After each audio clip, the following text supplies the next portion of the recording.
Je travaille dans le domaine de la mer, des bateaux et des épaves depuis plus de 30 ans. J'ai vu des épaves dans le monde entier. Il est rare d'en trouver au-dessus du niveau de la mer. Alors quand vous découvrez une épave de 157 mètres de long à 2130 mètres d'altitude, vous tenez quelque chose.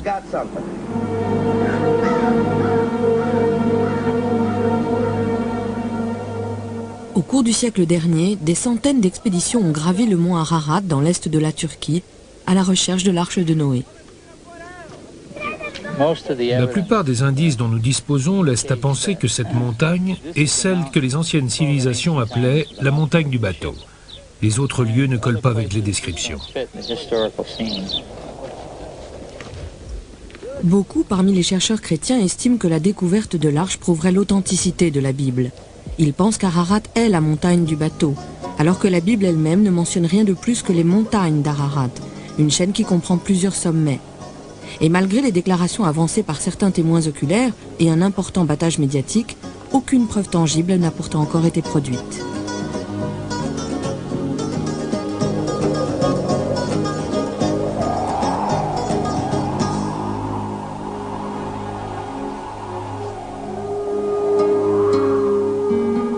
Ce qui pousse ces chercheurs, c'est un récit, le premier et le plus effrayant inscrit dans les archives de l'histoire.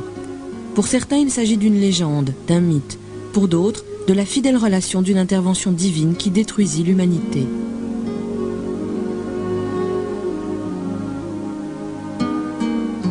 Quoi qu'il en soit, il n'est pas d'histoire plus universelle.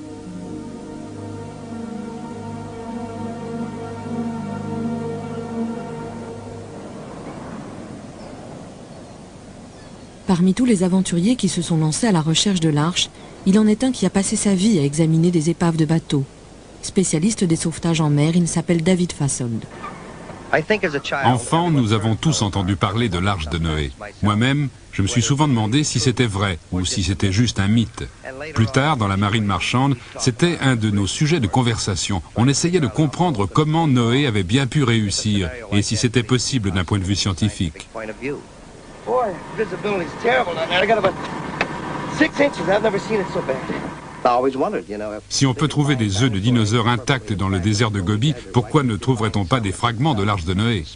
J'ai toujours pensé que c'était possible, à condition de chercher au bon endroit et de savoir ce qu'on cherche.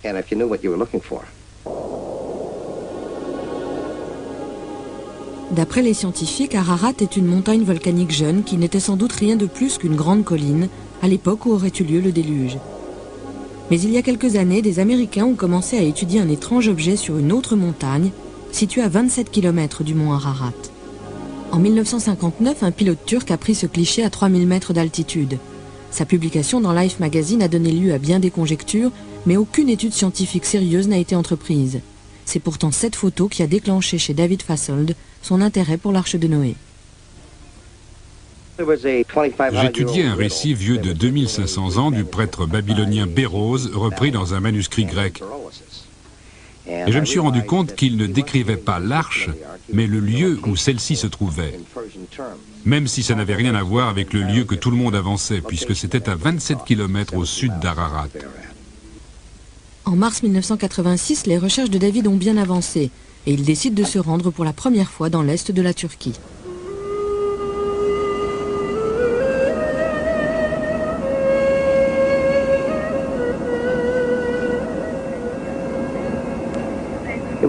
Ça doit être formidable de pouvoir laisser quelque chose au monde, une sorte de contribution personnelle. Et pour moi, ça semblait le bon moment.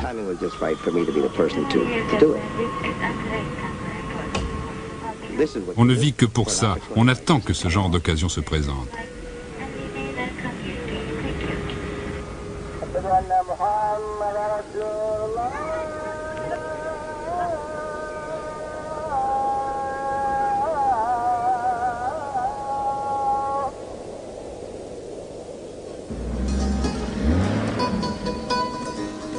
Pour aller d'Ankara, capitale de la Turquie, à la frontière est du pays, David Fassold parcourt 800 km à travers une des régions les plus désolées du Moyen-Orient.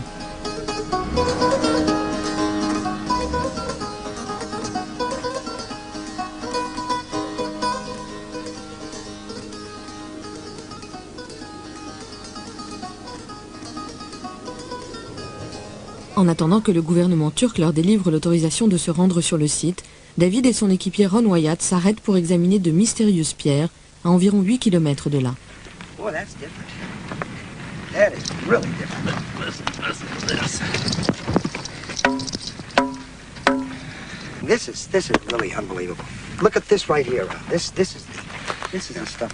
It's just like. There's no process in nature that can make all that, that uniform. Look at this over here. Look at this right here. 5, 6, 7, 8.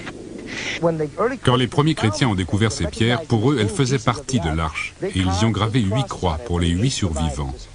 Toute cette vallée s'appelait la région des 8. Quand vous interrogez des gens du coin, ils vous emmènent ici.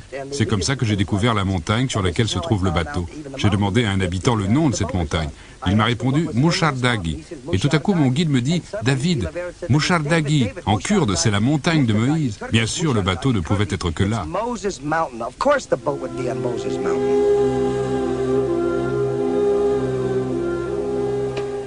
Quand je suis arrivé sur le site, c'était absolument incroyable. Il faut y être pour comprendre tout ce que ça implique. C'était une épave, c'est sûr. Je pouvais presque voir les poutres du pont supérieur parfaitement alignées. C'était comme marcher sur les douves d'un énorme tonneau éventré. On voyait clairement qu'il s'agissait d'un gigantesque bateau, aux extrémités en pointe, complètement écrasé dans la boue. C'était absolument incroyable.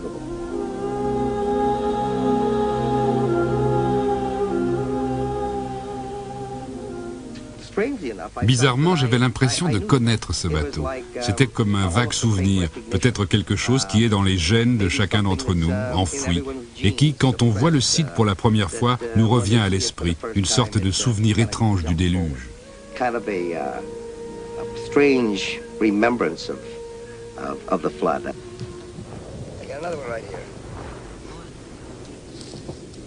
David mesure le site et commence une longue série de tests.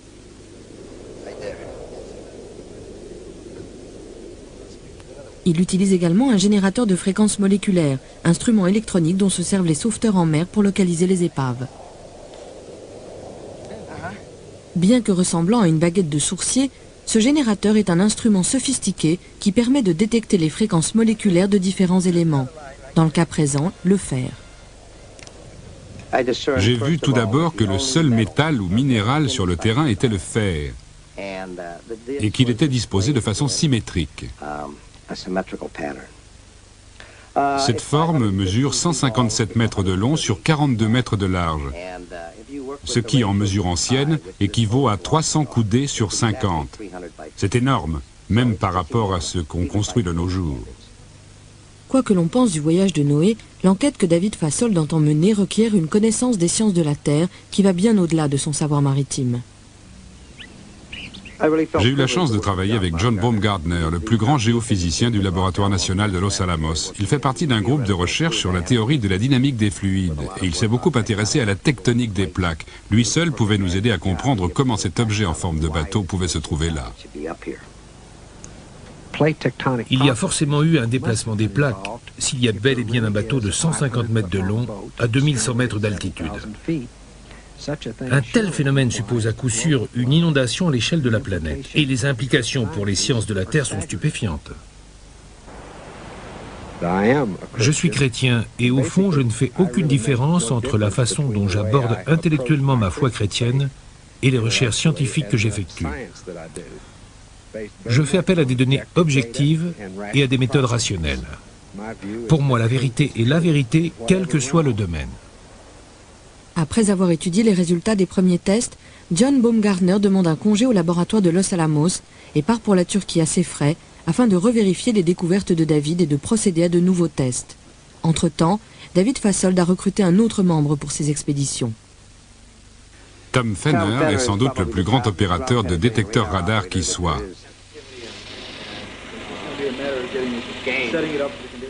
C'est grâce à lui qu'a été découverte la plus vieille épave du monde, près de la pyramide de Khéops. Il était donc parfait pour le projet.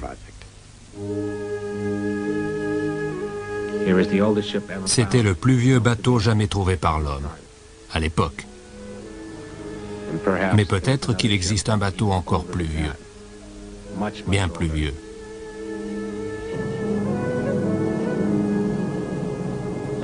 Je ne suis pas foncièrement croyant. Je suis géologue et je crois en la science. Mais je vois aussi la découverte archéologique que ça représenterait si cet objet était vraiment un bateau. Ça remettrait en cause une foule de choses. En dépit de son scepticisme, Tom Fenner accepte la proposition de David et rejoint l'équipe en portant avec lui en Turquie le même matériel radar qu'il a utilisé en Égypte.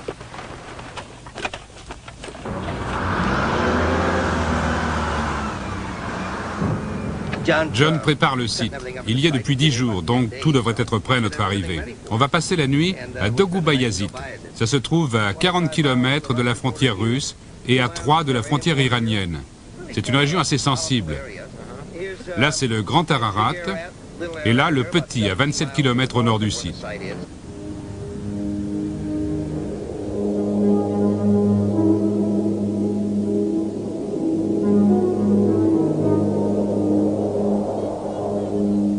En août 1986, John est sur le site avec une première équipe. Il attend le matériel radar qui leur permettra d'explorer le sous-sol.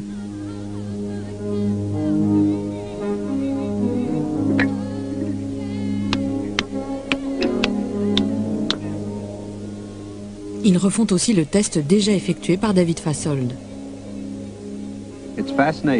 Il est fascinant de voir que les deux tests effectués avec le générateur de fréquences donnent des résultats aussi proches. Dans les deux cas, nous obtenons le même nombre de lignes longitudinales et dans les deux cas, les lignes convergent aux deux extrémités du site comme s'il s'agissait de la proue et de la poupe d'un grand vaisseau.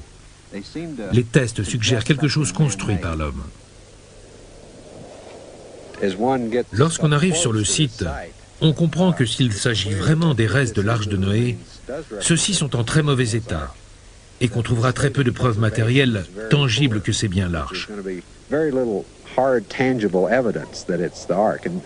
Beaucoup s'attendent à trouver l'Arche dans un très bon état de conservation et ils sont découragés quand ils voient ce grand tas de boue.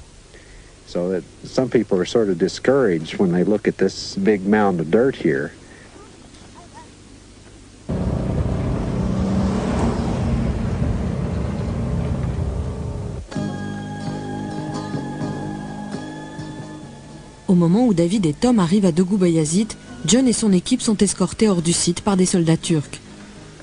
Des guérilleros syriens et iraniens ont été signalés dans la région. Ils prennent des Occidentaux en otage. Les autorités militaires turques réagissent rapidement et décrètent la loi martiale et le couvre-feu dans toute la zone.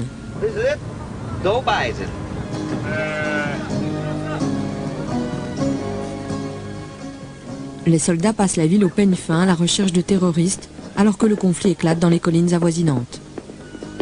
L'armée nous a fait interrompre nos travaux et nous a dit que le site était temporairement fermé pour notre sécurité. Impossible d'apporter le radar sur le site alors. On dirait. On ne pouvait rien faire de plus que de rester assis à regarder notre matériel. Rien de ce qu'on avait apporté ne pouvait être utilisé. C'était vraiment rageant.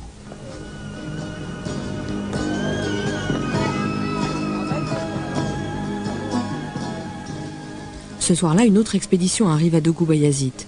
À la tête du groupe, le célèbre astronaute James Irwin et le vétéran des chercheurs de l'Arche, Errol Cummings. Leur destination, comme d'habitude, le mont Ararat. C'est la 5e expédition pour Irwin, la 15e pour Cummings.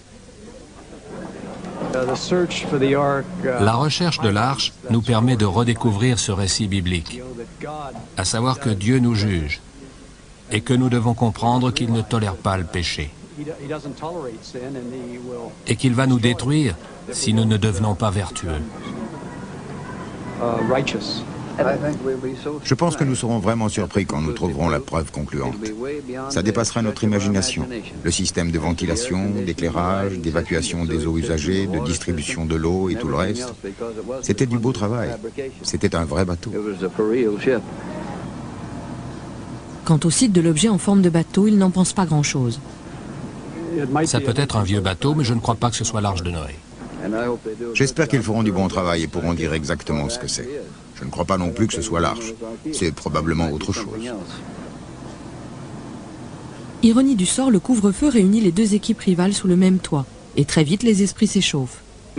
Mes croyances religieuses n'ont rien à voir là-dedans, je suis géologue. Je ne suis pas venu ici pour travailler avec une bande de curtons. Ça me ferait perdre ma crédibilité de scientifique. Si ce n'est pas l'Arche de Noé, tant pis. Si on avait fait cette découverte sur le mont Ararat, là où tout le monde s'y attendait, tout le monde serait ravi. Vous venez ici à la recherche d'un bateau sur une montagne. Vous en avez un.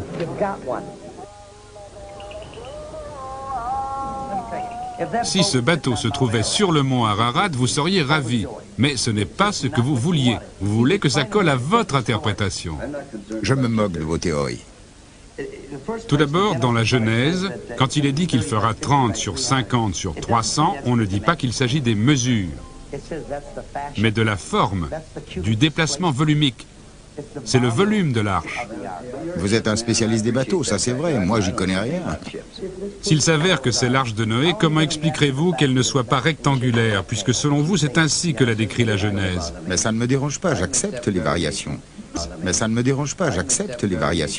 Je ne prétends pas être infaillible, mais je prends tous les éléments dont je dispose et je me fais une opinion. Moi, je vais vous dire la différence entre vous et moi. Moi, je cherche l'arche de Noé. Moi, je cherche des centaines d'histoires qui corroborent une thèse. On ne fait pas les choses à l'aveuglette. Vous n'avez rien du tout, pas de photos? Désolé, mais là, vous vous trompez. Je vais rencontrer un témoin oculaire qui est allé sur place 2 fois. Il habite la région. Il est allé au mont Ararat? À 2 reprises. N'importe quoi. Non. Et ils venaient d'où? Ils arrivaient de Bagdad pour aller où? Je ne me souviens pas. C'est écrit dans votre livre, Errol. Ils allaient de Bagdad à Adana. Ils seraient passés par le mont Ararat? C'est ce qu'ils disent. Vous vous moquez de moi. C'est comme si je vous disais qu'en allant de Miami à San Francisco, j'ai vu en traversant le Dakota du Nord un objet en forme de bateau. C'est ridicule. Laissez-moi vous dire... Continuez donc à gaspiller votre temps et votre argent sur les légendes et les mythes des autres. Moi, je continue sur le bateau.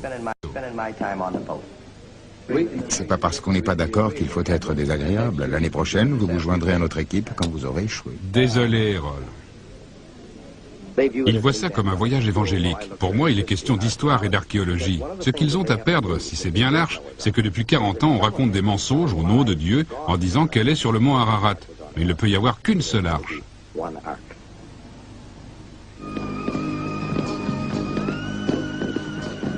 Alors qu'à l'extérieur, le conflit s'amplifie et que des correspondants de guerre affluent dans la ville, David et les autres attendent des autorisations qui ne viendront jamais. Après 5 mois de préparation, ils se retrouvent coincés dans un hôtel avec un radar dont ils ne peuvent pas se servir et un site sur lequel ils ne peuvent pas se rendre.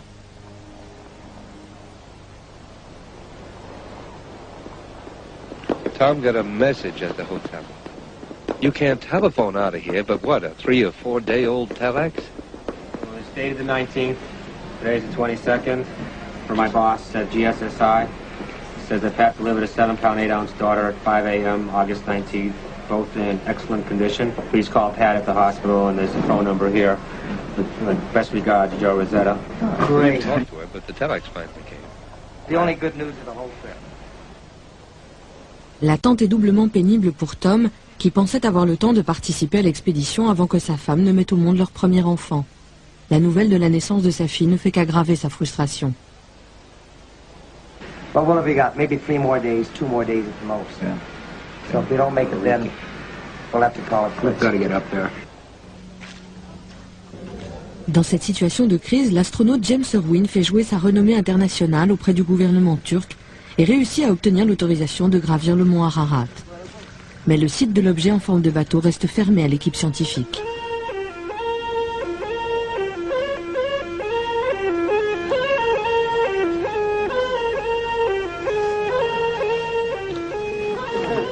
We don't know whether we'll be on this mountain again.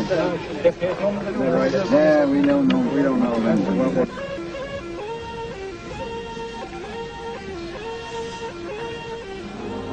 Une ascension de plus de la montagne de la souffrance pour James Irwin, mais qui s'avérera inutile comme les centaines qui l'ont précédé.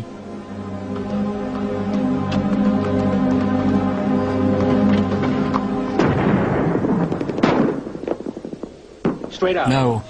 Là-haut. C'est un obus. Je ne sais pas ce qu'ils font, mais quand ils commencent à s'entraîner sur les collines, ça doit vouloir dire quelque chose. J'y crois, on est si près du but. Tout le monde attend et on ne peut rien faire. Tout ce que je veux pour le moment, c'est me tirer d'ici. Vous reviendriez? Pas dans l'immédiat. Je ne sais pas si ça va durer, mais j'ai l'impression que c'est fichu pour la saison. Vous savez, j'ai toujours eu le sentiment que si je ne me dépêchais pas, ça allait me filer sous le nez. Je ne pensais pas qu'une guerre se déclarerait et qu'elle fermerait la région. Comme rien n'indique que la situation militaire va s'améliorer, Fasold, Fenner et Baumgartner abandonnent. Ils rentrent aux États-Unis, mais retourneront plusieurs fois en Turquie au cours des 2 années suivantes pour frapper aux portes du gouvernement. Bien que la loi martiale ait finalement été suspendue dans l'est de la Turquie, l'accès au site est toujours interdit.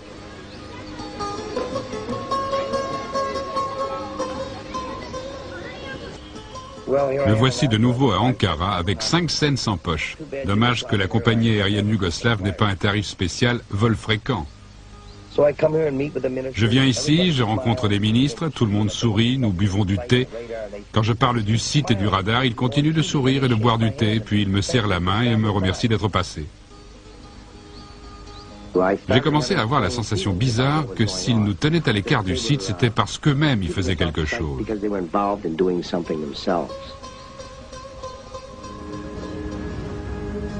À défaut de pouvoir se rendre sur le site, ils obtiennent la permission de travailler dans la région.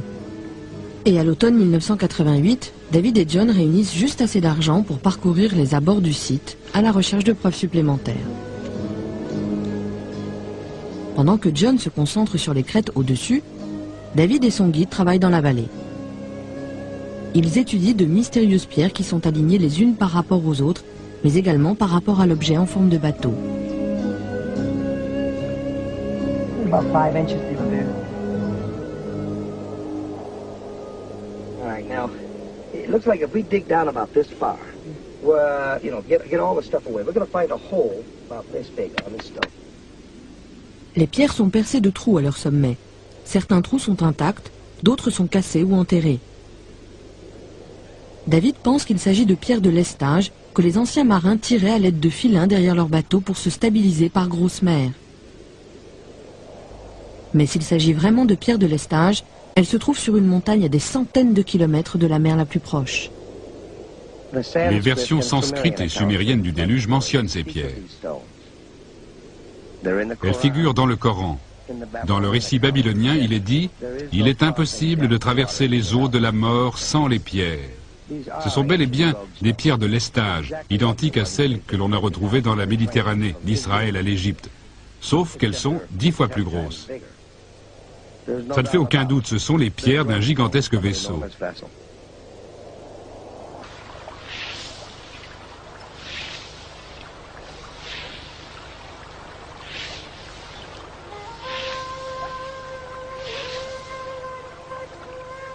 L'est de la Turquie est une terre ancestrale, où la vie quotidienne n'a quasiment pas changé depuis des siècles.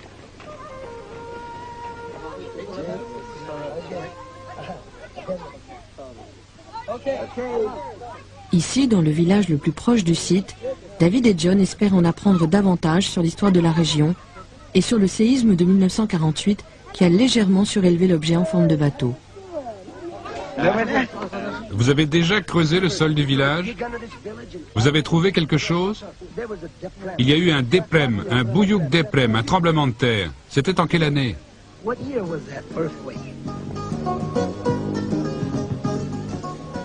Cet hiver-là, David et John partent faire l'ascension d'une crête qui s'élève à 900 mètres au-dessus du site, sur la frontière iranienne.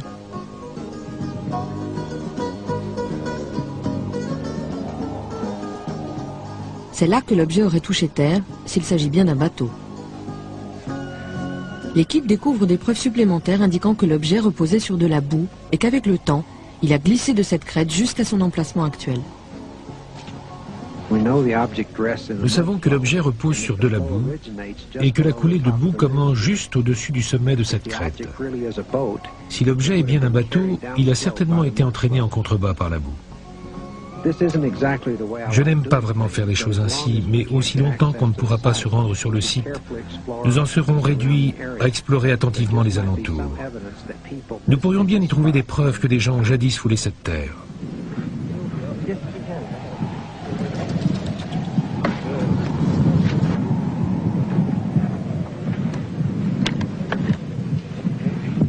şeyleri biz çakmayacağız. Biz çakmayacağız bunları hocam. Onları var ya, direkt kalır tutalım. Koyuyoruz bak.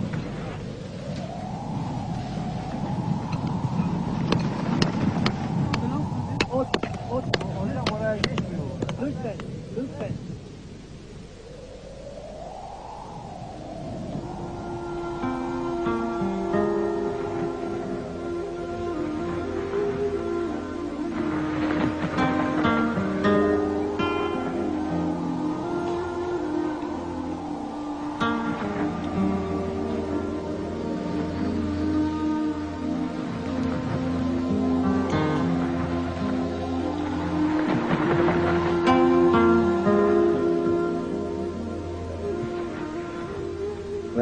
J'en ai assez.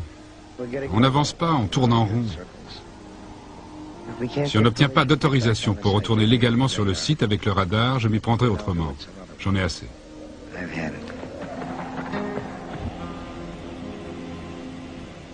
Au printemps 1989, David et Ron Wyatt prennent une décision audacieuse.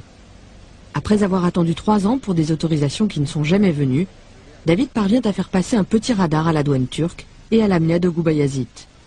Puis, avec l'aide de Ron, il réussit à l'installer sur le site, au nez et à la barbe des soldats. Le marché était que s'il endossait la responsabilité du matériel au cas où il nous serait confisqué, moi je me chargeais de le faire fonctionner. Il nous fallait filmer les résultats avec une caméra vidéo avant d'être arrêté. Je ne peux pas en vouloir aux Turcs de protéger le site, il est à eux. Et ils ont tellement été pillés dans le passé.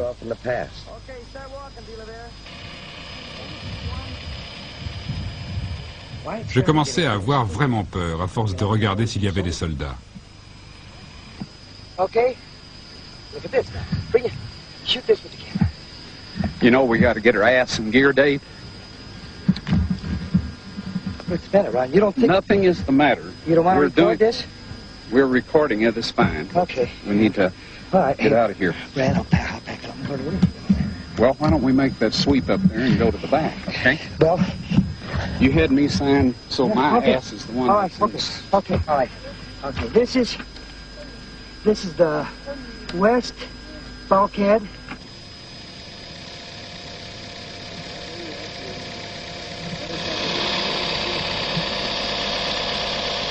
All right, the lines are there. The lines are there. Le radar révèle très nettement une forme et confirme les résultats du générateur de fréquences moléculaires qui avait détecté du fer à intervalles réguliers, dessinant une forme de bateau.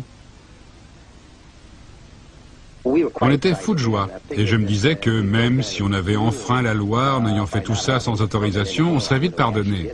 Mais les Turcs ne m'ont pas pardonné.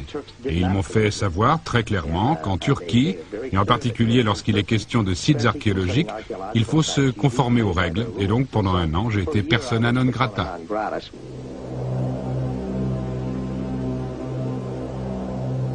Mais si David Fassolde connaît des démêlés avec le gouvernement turc, ce que l'équipe ignore, c'est que toute la recherche américaine a été stoppée pour que l'étude reste aux mains des Turcs. Les recherches turques sont menées par un éminent géologue, le professeur Salih Bayraktutan, de l'université d'Atatürk.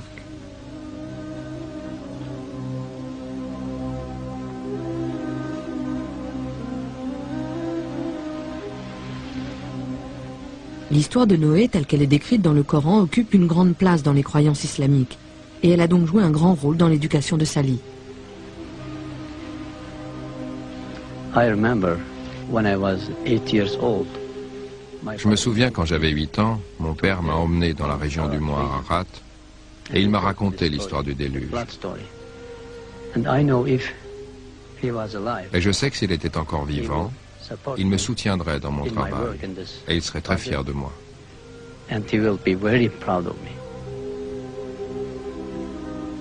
Si le travail de Salih consiste à garder les recherches sous contrôle turc, il décide néanmoins que le plus sage est de travailler en commun avec l'équipe américaine et de faire venir en Turquie les radars occidentaux qui lui font tant défaut afin de confirmer les découvertes faites dans l'illégalité par David. En dépit des efforts de Salih, David paiera le prix de son audace. Cet été-là, le gouvernement turc lui interdit de rejoindre les autres sur le site.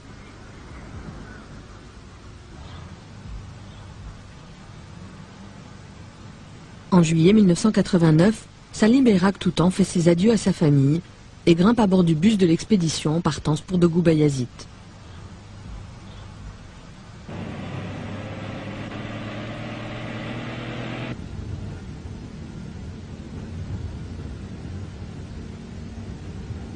Le voyage commence dans la joie. L'équipe turque menée par Salih est composée d'étudiants et de chercheurs de son université.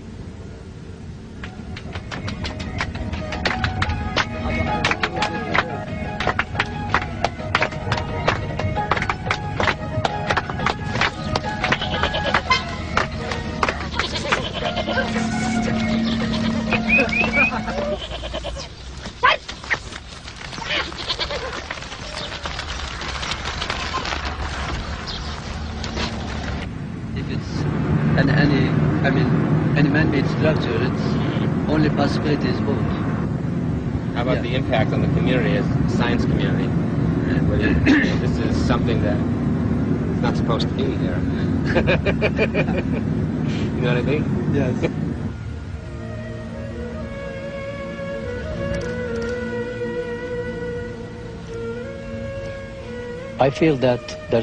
Je pense qu'il n'y a pas de conflit entre l'islam et la science. La principale fonction de la science est d'expliquer les mécanismes des événements et leurs causes. Mais c'est la religion qui nous dit la raison profonde.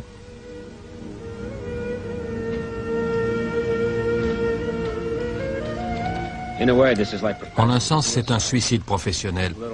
Il y a peu de place pour la religion en géologie. 3 ans exactement après leur arrivée sur le sol turc avec le radar, Tom et John sont enfin sur le point de poser le pied sur le site. Surveying resolution doesn't need to be much better.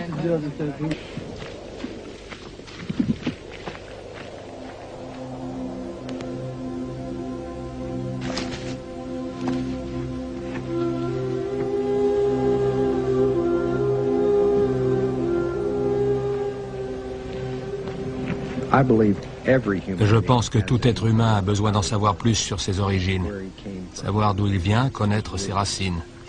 C'est un besoin universel. Ce n'est pas une question de nationalité, d'époque, d'éducation, d'appartenance religieuse ou philosophique.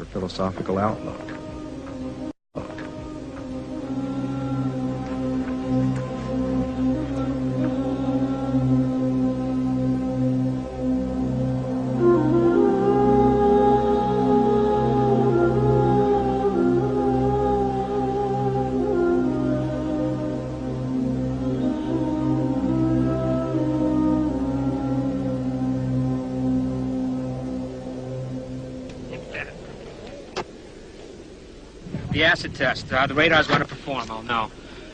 Whether it's going to be easy or whether it's going to be hard.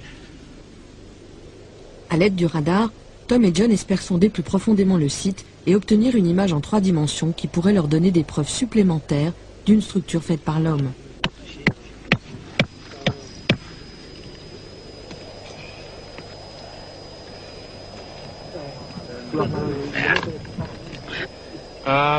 Okay, I need someone to pull the antenna around, just at random, so I can get a feel for what this is going to do.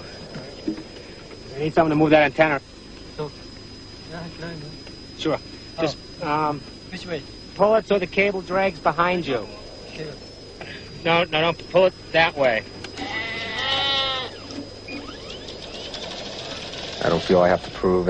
Je ne suis pas ici pour me prouver quelque chose ou corroborer la thèse de quelqu'un d'autre. Je me vois comme quelqu'un qui doit rassembler des informations et je pense que ça me donne une certaine crédibilité.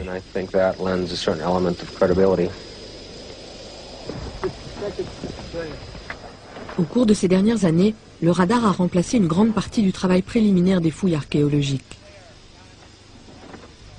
Ce gros instrument plat avec lequel l'équipe balaye le site émet et reçoit des signaux à 75 mètres de profondeur.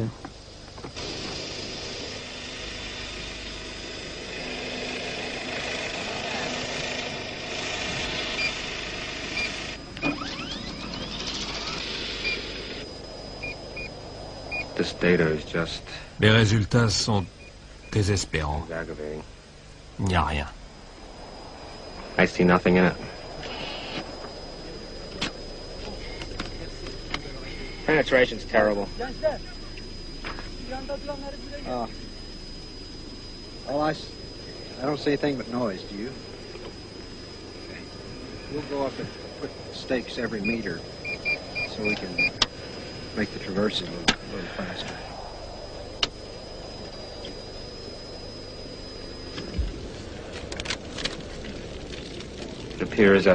Il semble que les conditions du sol ne soient pas favorables du tout. Je n'ai obtenu que des bruits aujourd'hui. Aucun signal que je puisse lire. J'espère que demain nous aurons de meilleures données.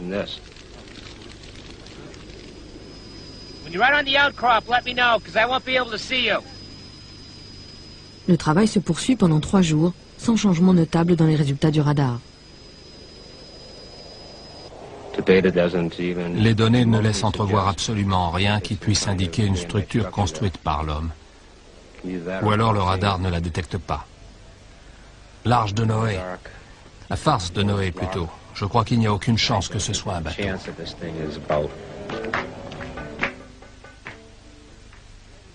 Ce soir-là, Tom prend une chambre à l'hôtel Ararat à Dogu Bayazit et travaille tard pour essayer de réduire les interférences à l'aide de filtres spéciaux.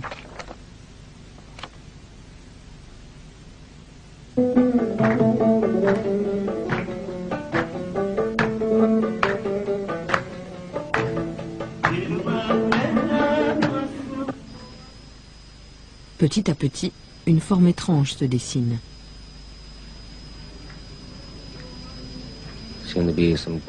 On dirait qu'il y a des structures qui se répètent dans la partie la moins profonde.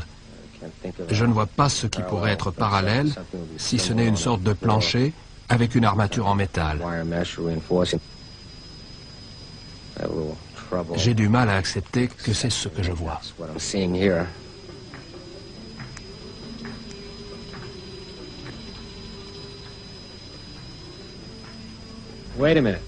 Attendez.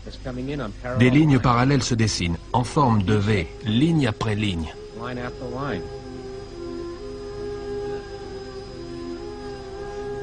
Les signaux proviennent d'une couche solide à 8 mètres sous la surface du site.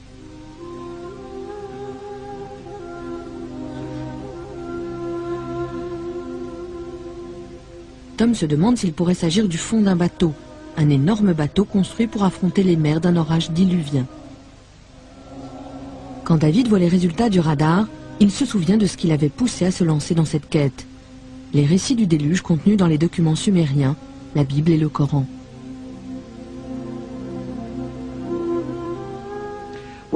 J'ai étudié ça de très près pour savoir quel genre de structure ça pouvait être. Et je pense qu'il s'agissait d'un gigantesque bateau fait de roseaux et surmonté d'une structure en bois. Et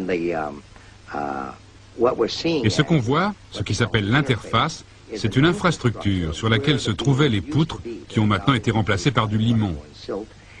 Donc ce n'est pas la structure elle-même qui est sur le site, mais plutôt un fossile de cette structure. De retour à Los Alamos, John rassemble toutes les données pour créer ses images de synthèse de l'objet mystérieux. L'étape suivante consistera à creuser et remonter des fragments de la structure pour les analyser, condition sine qua non pour que le gouvernement turc puisse ne serait-ce qu'envisager le coût et les dommages provoqués par des fouilles archéologiques. Grâce aux nouvelles données fournies par le radar, les recherches passent à la vitesse supérieure et David est de retour sur le terrain dès l'été 1990. La première étape consiste à construire une route afin d'acheminer une tour de forage. L'équipe a obtenu l'autorisation de creuser 4 trous.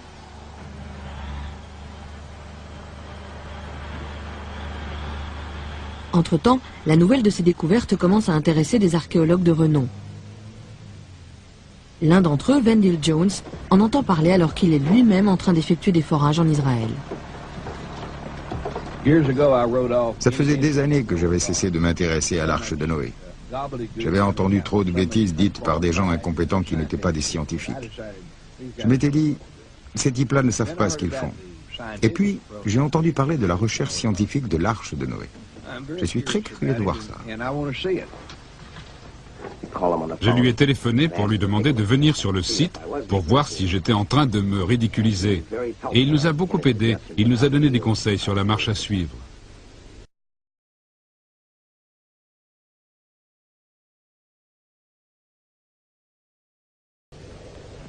Le site se trouve juste en dessous d'Al-Joudi. Or, dans le Coran, dans la sourate 1144, il est dit « L'arche a touché terre sur le mont Joudi ».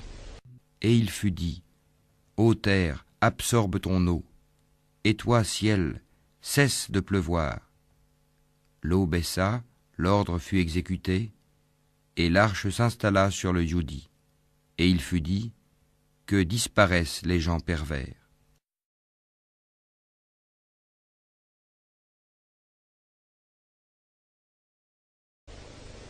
À l'est du site se trouve une ville qui s'appelle Kagakonmaz, littéralement corbeau de la terre. Et je suis certain que personne n'a oublié le corbeau qui a été relâché de l'arche et n'est jamais revenu.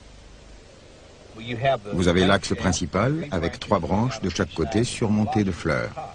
Ça pourrait bien être un chandelier à 7 branches, une menorah avec des fleurs d'olivier. Au sommet, on devait mettre les 3 lampes à huile de chaque côté. On devrait pouvoir dater ce système d'écriture. Nous pouvons dater ces formes de lettres à 50 ans près. Le temps nous le dira.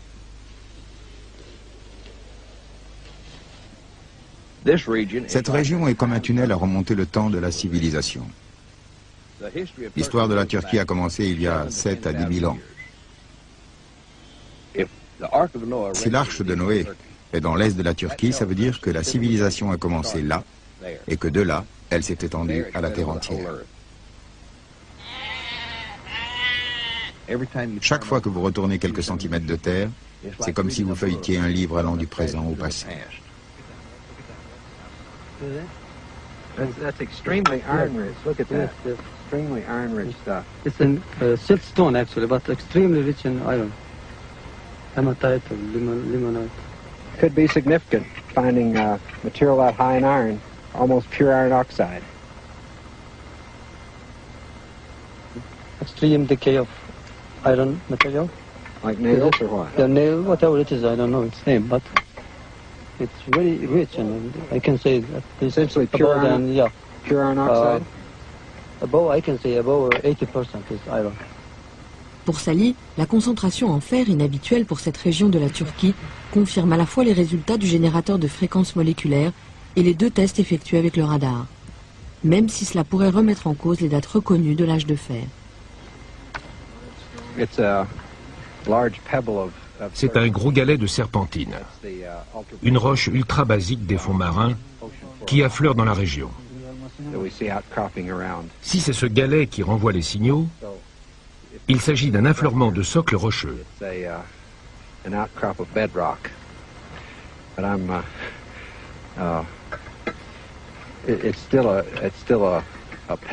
Mais c'est quand même un galet. Alors il me semble que nous n'avons pas encore trouvé de couche solide de roche.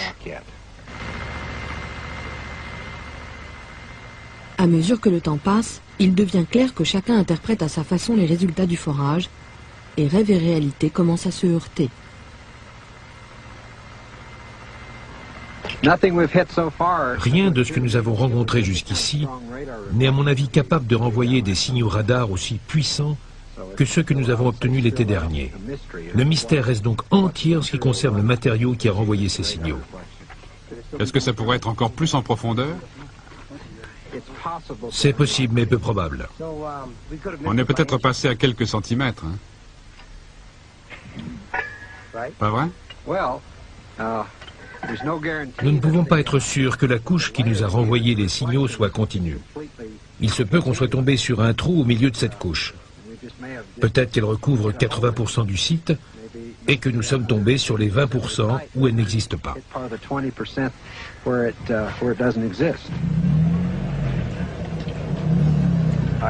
Si vous avez un bateau qui n'a pas de toit et qu'il est recouvert par un glissement de terrain, toutes sortes de rochers vont tomber dans le bateau. Vous avez toutes les chances de tomber sur des tas de gros rochers dans le bateau. Mais si vous forez à l'endroit exact où se trouvait une partie de la structure qui s'est depuis décomposée et a été remplacée par du limon et de l'argile, vous pourrez la traverser et vous ne tomberez jamais sur un rocher. Ce n'est que de l'argile. En fait, vous pourriez bien être en train de forer en plein dans l'infrastructure. Cette structure qui a été remplacée par de l'argile. Ce qu'il nous faut découvrir avant tout, c'est ce qui est responsable de l'intégrité du site. Qu'est-ce qui fait que tout tient ensemble? D'après le forage, il semblerait que c'est la roche qui tient le tout. Et si c'est la roche qui donne au site sa force interne et sa forme, alors il ne s'agit sans doute pas de l'arche. Je pourrais prendre une statue en marbre de Michel-Ange et l'enterrer sous 6 mètres de boue, et lui serait capable de forer un trou dedans et de me dire que c'est du marbre. Et on ne saurait pas que c'est un objet fabriqué par l'homme.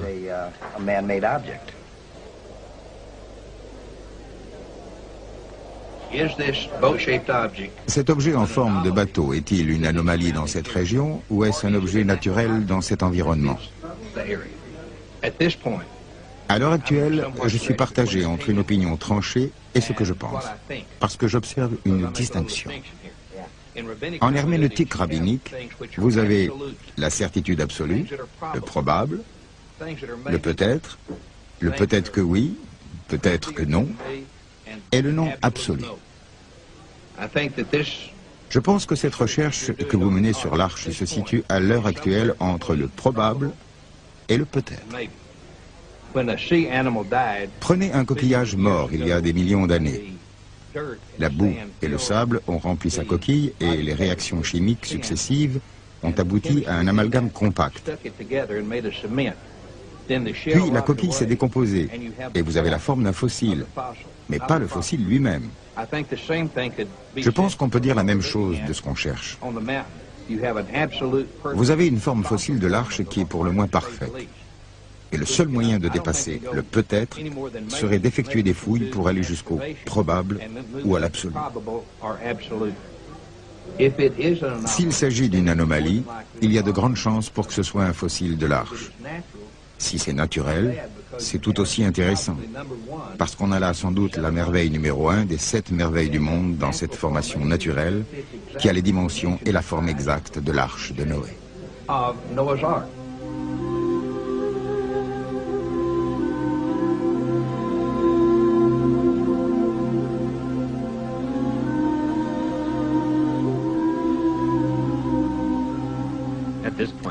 À l'heure actuelle, je ne sais pas quoi penser.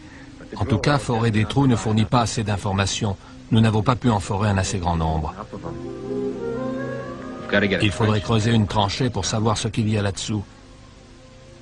Je me demande si c'est juste une extraordinaire coïncidence que cet objet ait la forme et les dimensions qu'il a. Ce serait une coïncidence très étrange. Vraiment très étrange. Mais Sally est convaincu qu'il s'agit d'un très vieux bateau et c'est lui le spécialiste en géologie.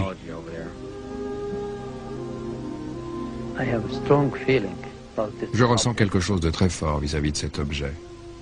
Pour moi, c'est l'arche de Noé.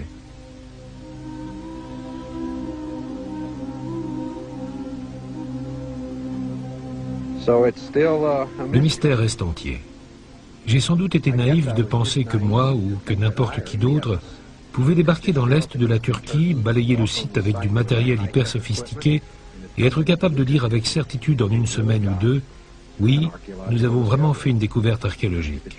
Si c'est bien l'arche de Noé, ça fait des milliers d'années qu'elle est là. Et tout d'un coup, on pourrait arriver sur le site et résoudre l'énigme comme ça. J'aurais dû me douter que non. »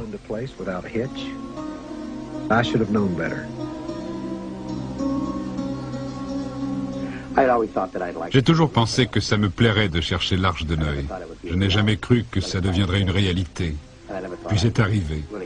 Je n'ai jamais pensé que j'arriverais si près du but. Je n'en reviens pas.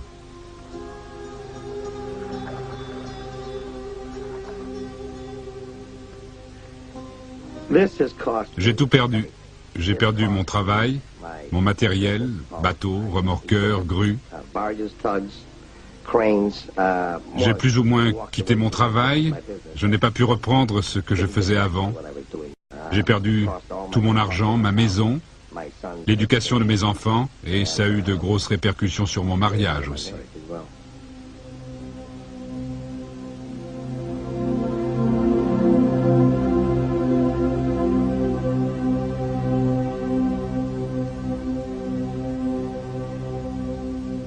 En 1992, l'objet en forme de bateau est finalement déclaré site archéologique officiel par le gouvernement turc. Le site sera fouillé au cours de l'été 1995.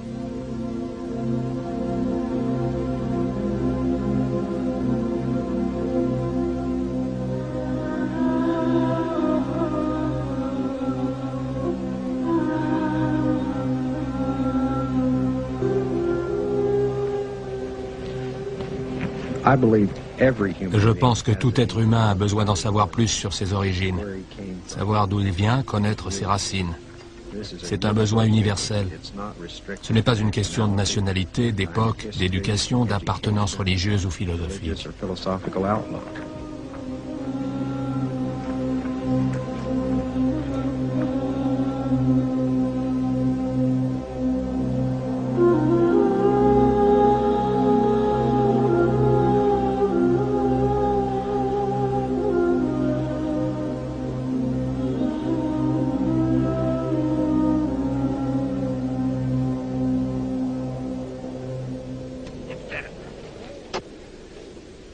The acid test. The radar's going to perform, I'll know.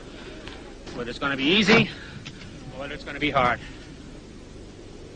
À l'aide du radar, Tom et John espèrent sonder plus profondément le site et obtenir une image en 3 dimensions qui pourrait leur donner des preuves supplémentaires d'une structure faite par l'homme.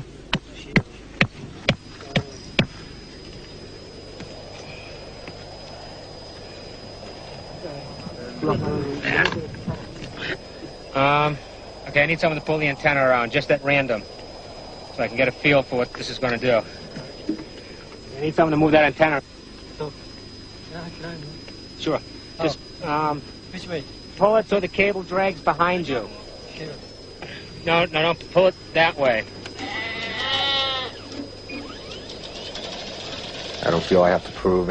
Je ne suis pas ici pour me prouver quelque chose ou corroborer la thèse de quelqu'un d'autre. Je me vois comme quelqu'un qui doit rassembler des informations et je pense que ça me donne une certaine crédibilité.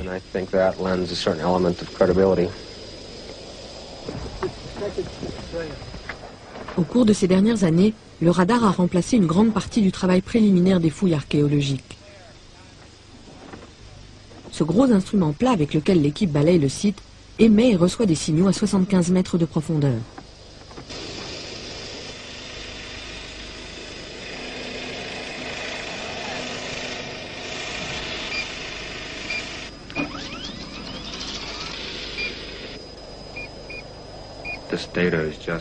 Les résultats sont désespérants. Il n'y a rien. I see nothing in it. Penetration's terrible. Well, I don't see anything but noise, do you? Okay. We'll go up and put stakes every meter so we can make the traversing a little faster.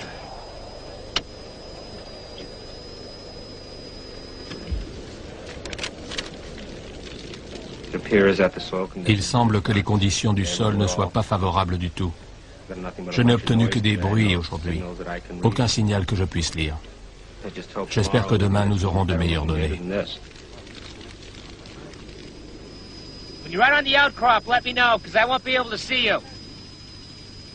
Le travail se poursuit pendant 3 jours, sans changement notable dans les résultats du radar. Les données ne laissent entrevoir absolument rien qui puisse indiquer une structure construite par l'homme. Ou alors le radar ne la détecte pas. L'Arche de Noé. La farce de Noé, plutôt. Je crois qu'il n'y a aucune chance que ce soit un bateau.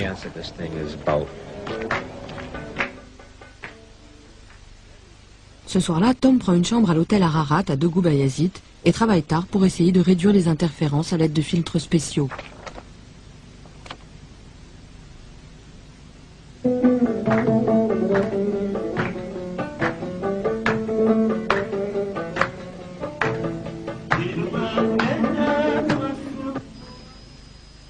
Petit à petit, une forme étrange se dessine.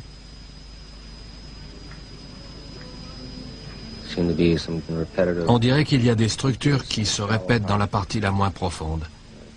Je ne vois pas ce qui pourrait être parallèle, si ce n'est une sorte de plancher avec une armature en métal. J'ai du mal à accepter que c'est ce que je vois.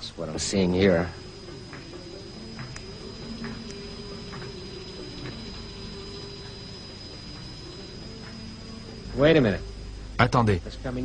Des lignes parallèles se dessinent, en forme de V, ligne après ligne.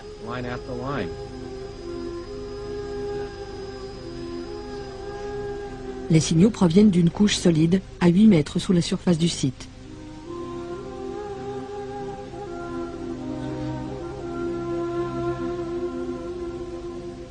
Tom se demande s'il pourrait s'agir du fond d'un bateau, un énorme bateau construit pour affronter les mers d'un orage diluvien. Quand David voit les résultats du radar, il se souvient de ce qui l'avait poussé à se lancer dans cette quête. Les récits du déluge contenus dans les documents sumériens, la Bible et le Coran.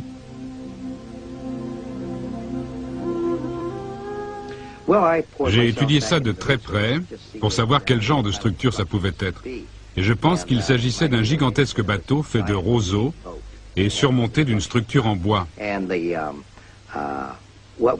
ce qu'on voit, ce qui s'appelle l'interface, c'est une infrastructure sur laquelle se trouvaient les poutres qui ont maintenant été remplacées par du limon. Donc ce n'est pas la structure elle-même qui est sur le site, mais plutôt un fossile de cette structure. De retour à Los Alamos, John rassemble toutes les données pour créer ses images de synthèse de l'objet mystérieux. L'étape suivante consistera à creuser et remonter des fragments de la structure pour les analyser, condition sine qua non pour que le gouvernement turc puisse ne serait-ce qu'envisager le coût et les dommages provoqués par des fouilles archéologiques. Grâce aux nouvelles données fournies par le radar, les recherches passent à la vitesse supérieure et David est de retour sur le terrain dès l'été 1990. La première étape consiste à construire une route afin d'acheminer une tour de forage. L'équipe a obtenu l'autorisation de creuser 4 trous.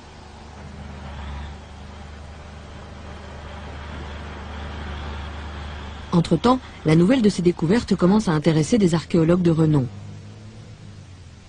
L'un d'entre eux, Wendell Jones, en entend parler alors qu'il est lui-même en train d'effectuer des forages en Israël. Ça faisait des années que j'avais cessé de m'intéresser à l'arche de Noé. J'avais entendu trop de bêtises dites par des gens incompétents qui n'étaient pas des scientifiques. Je m'étais dit, ces types-là ne savent pas ce qu'ils font. Et puis, j'ai entendu parler de la recherche scientifique de l'arche de Noé. Je suis très curieux de voir ça. Je lui ai téléphoné pour lui demander de venir sur le site pour voir si j'étais en train de me ridiculiser. Et il nous a beaucoup aidés. Il nous a donné des conseils sur la marche à suivre. Le site se trouve juste en dessous d'Al-Judi. Or, dans le Coran, dans la sourate 1144, il est dit « L'arche a touché terre sur le mont Judi ». À l'est du site se trouve une ville qui s'appelle Kagakonmaz, littéralement « corbeau de la terre ». Et je suis certain que personne n'a oublié le corbeau qui a été relâché de l'arche et n'est jamais revenu. Vous avez l'axe principal avec 3 branches de chaque côté surmontées de fleurs. Ça pourrait bien être un chandelier à 7 branches, une menorah avec des fleurs d'olivier. Au sommet, on devait mettre les 3 lampes à huile de chaque côté. On devrait pouvoir dater ce système d'écriture.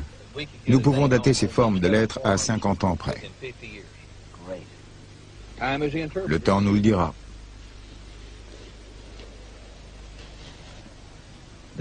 Cette région est comme un tunnel à remonter le temps de la civilisation. L'histoire de la Turquie a commencé il y a 7 à 10 000 ans. Si l'arche de Noé est dans l'est de la Turquie, ça veut dire que la civilisation a commencé là, et que de là, elle s'est étendue à la terre entière. Chaque fois que vous retournez quelques centimètres de terre, c'est comme si vous feuilletiez un livre allant du présent au passé. That's extremely iron-rich. Look at that. Extremely iron-rich stuff. It's in siltstone actually, but extremely rich in iron. Hematite or limonite. Could be significant, finding material that high in iron, almost pure iron oxide. Extreme decay of iron material. Like nails or what? The nail, whatever it is, I don't know its name, but it's very rich, and I can say that it's essentially pure iron. Yeah, pure iron oxide. Above, I can say above 80% is iron.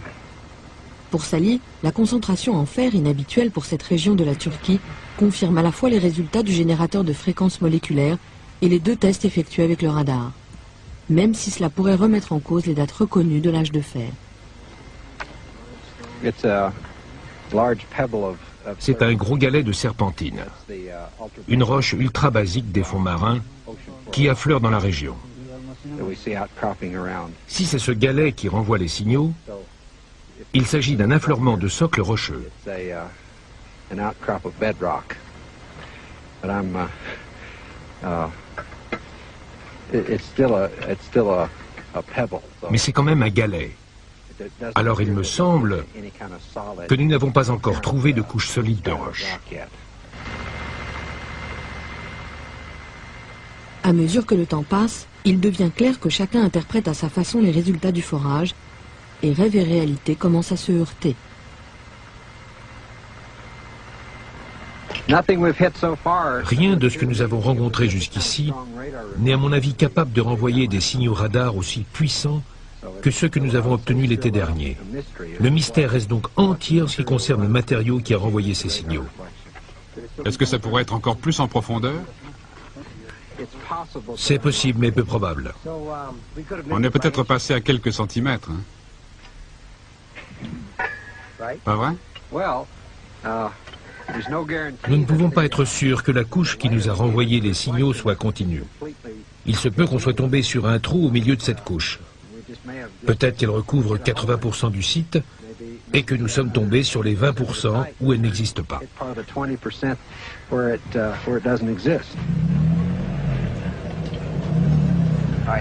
Si vous avez un bateau qui n'a pas de toit et qu'il est recouvert par un glissement de terrain, toutes sortes de rochers vont tomber dans le bateau. Vous avez toutes les chances de tomber sur des tas de gros rochers dans le bateau. Mais si vous forez à l'endroit exact où se trouvait une partie de la structure qui s'est depuis décomposée et a été remplacée par du limon et de l'argile, vous pourrez la traverser et vous ne tomberez jamais sur un rocher. Ce n'est que de l'argile. En fait, vous pourriez bien être en train de forer en plein dans l'infrastructure, cette structure qui a été remplacée par de l'argile. Ce qu'il nous faut découvrir avant tout, c'est ce qui est responsable de l'intégrité du site. Qu'est-ce qui fait que tout tient ensemble? D'après le forage, il semblerait que c'est la roche qui tient le tout. Et si c'est la roche qui donne au site sa force interne et sa forme, alors il ne s'agit sans doute pas de l'arche. Je pourrais prendre une statue en marbre de Michel-Ange et l'enterrer sous 6 mètres de boue, et lui serait capable de forer un trou dedans et de me dire que c'est du marbre. Et on ne saurait pas que c'est un objet fabriqué par l'homme.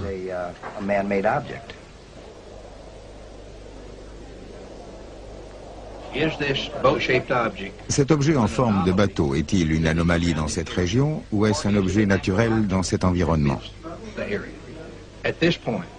À l'heure actuelle, je suis partagé entre une opinion tranchée et ce que je pense, parce que j'observe une distinction. En herméneutique rabbinique, vous avez la certitude absolue, le probable, le peut-être que oui, peut-être que non, et le non absolu. Je pense que cette recherche que vous menez sur l'arche se situe à l'heure actuelle entre le probable et le peut-être. Prenez un coquillage mort il y a des millions d'années. La boue et le sable ont rempli sa coquille et les réactions chimiques successives ont abouti à un amalgame compact. Puis la coquille s'est décomposée et vous avez la forme d'un fossile, mais pas le fossile lui-même. Je pense qu'on peut dire la même chose de ce qu'on cherche.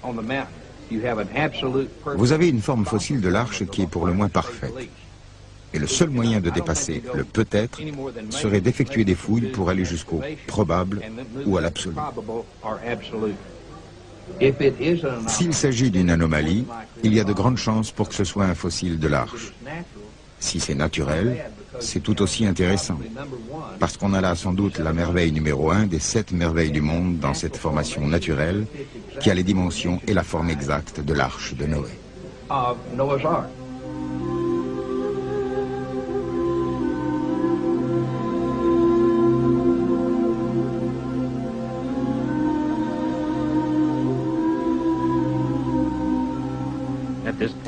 À l'heure actuelle, je ne sais pas quoi penser. En tout cas, forer des trous ne fournit pas assez d'informations. Nous n'avons pas pu en forer un assez grand nombre. Il faudrait creuser une tranchée pour savoir ce qu'il y a là-dessous. Je me demande si c'est juste une extraordinaire coïncidence que cet objet ait la forme et les dimensions qu'il a. Ce serait une coïncidence très étrange. Vraiment très étrange.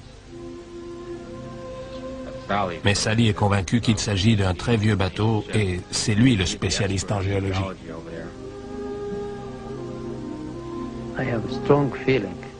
Je ressens quelque chose de très fort vis-à-vis de cet objet. Pour moi, c'est l'Arche de Noé.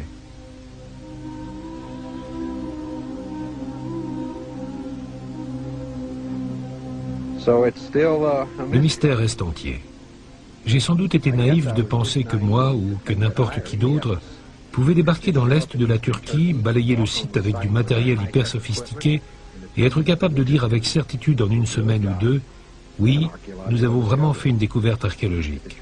Si c'est bien l'Arche de Noé, ça fait des milliers d'années qu'elle est là. Et tout d'un coup, on pourrait arriver sur le site et résoudre l'énigme comme ça. J'aurais dû me douter que non.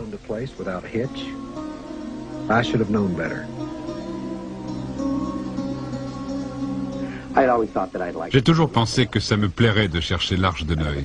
Je n'ai jamais cru que ça deviendrait une réalité. Puis c'est arrivé. Je n'ai jamais pensé que j'arriverais si près du but. Je n'en reviens pas.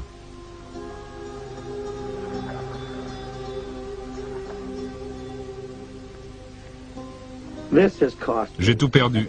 J'ai perdu mon travail, mon matériel, bateau, remorqueur, grue. J'ai plus ou moins quitté mon travail. Je n'ai pas pu reprendre ce que je faisais avant. J'ai perdu tout mon argent, ma maison, l'éducation de mes enfants, et ça a eu de grosses répercussions sur mon mariage aussi.